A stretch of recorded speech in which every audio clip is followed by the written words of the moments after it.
Greetings, Uncle Traveller Matt here, and this is the first of my series of videos all about India in 2024, and today is the 21st of February and I am not in India.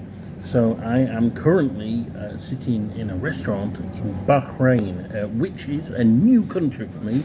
I've never been here before, and basically I've got a night here because my flight was with Gulf Air, which was the Bahraini national airline, and so I'm in Bahrain. It's one of those little Gulf countries, isn't it, that you know, scatter along the side of Saudi Arabia. I think they used to call them the Trucial Coast.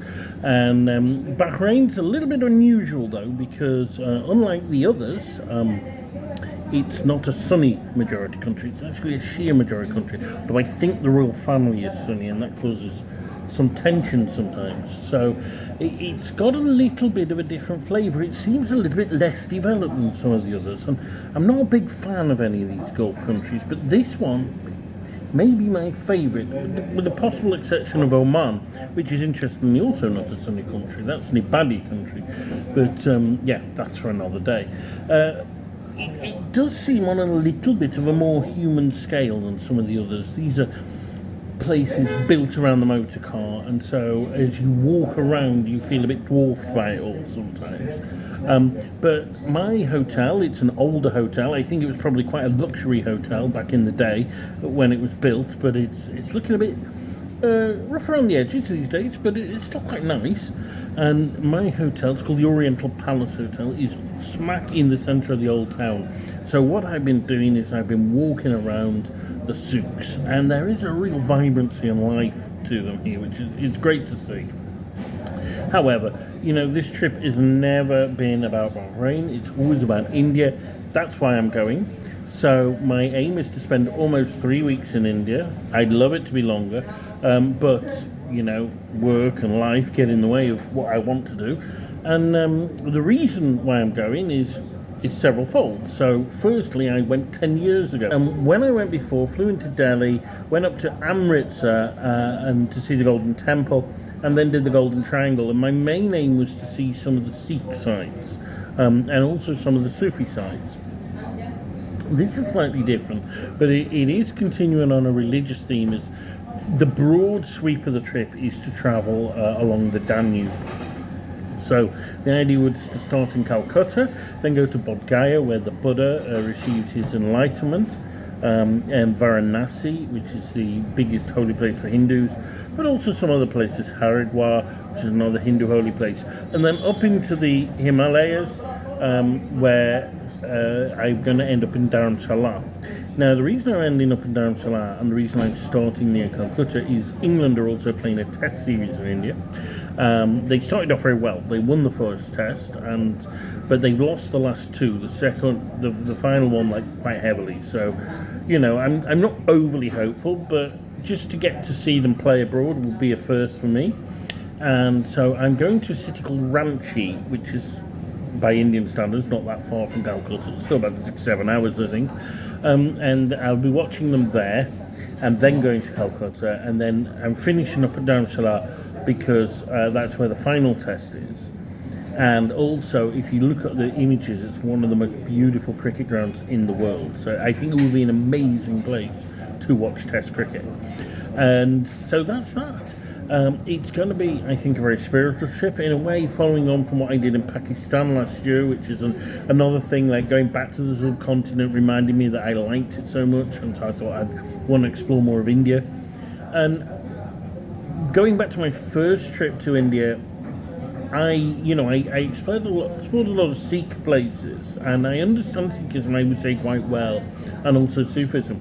But when I went to a little village called Pushkar, which is by a pool, and it's a very famous Hindu holy place, I found the atmosphere absolutely wonderful. And Hinduism has always been the one of the six major world faiths that I've struggled to get my head around the most. So I guess one of my major reasons is to try and understand the Hindu world a bit, which is in the news because the current Indian Prime Minister, Modi, is a Hindu nationalist. Some may call him a fascist. And he's been promoting this very Hindu ideal of India, which I'm very suspicious of, but I want to see it for myself before I judge too much.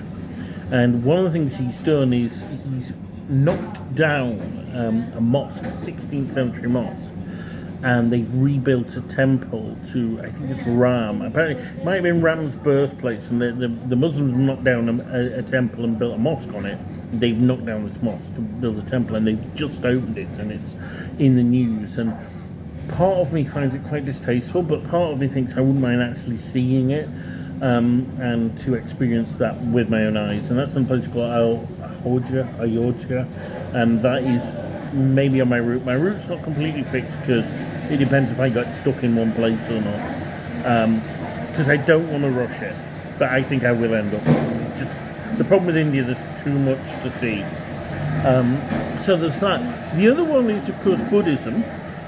Now, I haven't really done any travelling to Buddhist sites, like famous Buddhist sites, ever. But Buddhism's been a major influence on my life because I lived for 2 years in Japan, which is a Buddhist country, although not particularly religious, and I lived for 2 years in Vietnam, which is a far more religious Buddhist country. And I was married to a Buddhist for about 8 years, and I have Buddhist friends.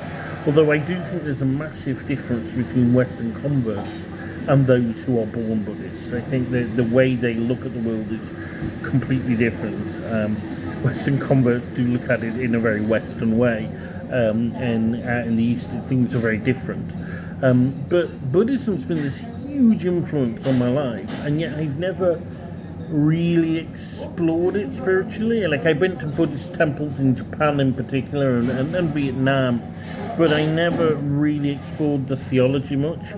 So I think that will be quite interesting, delving into Buddhism, delving into Hinduism, and of course also there will be some Sikh shrines on the way as well. So that's the plan. Yes, I'm quite excited. So anyway, this is Uncle Travelling Matt from Bahrain, my Arabian interlude before I go travelling in India. Keep travelling. Greetings, I'm in Bahrain airport now, just about to get on my flight to Delhi. Few thoughts about Bahrain to add on what I said last night. Went on the tour today. What I'll say, Bahrain, more than any of the other Gulf states, knows how to look after its transit passengers. They offer this free tour of the island. Well, it just goes to some places in the city for transit passengers. Absolutely brilliant. And if you go on that, it's visa free. I'd already got a visa anyway, so it didn't matter. It was only 5 dirham, but really interesting. Went to a Portuguese fort that's built on top of Dilmun ruins. This is the heart of the Dilmun civilisation. That was interesting. Also went to one of the new islands they've built, and it's been officially designated Sports Day today, so there were people out promoting different sports, and then ended up in the souqs where I was last night. But I saw some interesting stuff that I hadn't seen before, including a Hindu temple dedicated to Krishna, which was actually really atmospheric, and it looks new, but apparently it's restored synagogue, and that's all part of the Abraham Accords. And there's a picture of Jared Kushner in there with the Crown Prince. So yeah, it was really interesting. I have to say, I'm not a big fan of the Gulf countries, but it does have a bit of something. Bahrain, if you've got the choice of one to go to, with the possible exception of Oman, which is quite nice, Bahrain is better than UAE and Qatar. Not saying a lot, but it is. Anyway, that's that. I'm now getting on the plane and heading off India.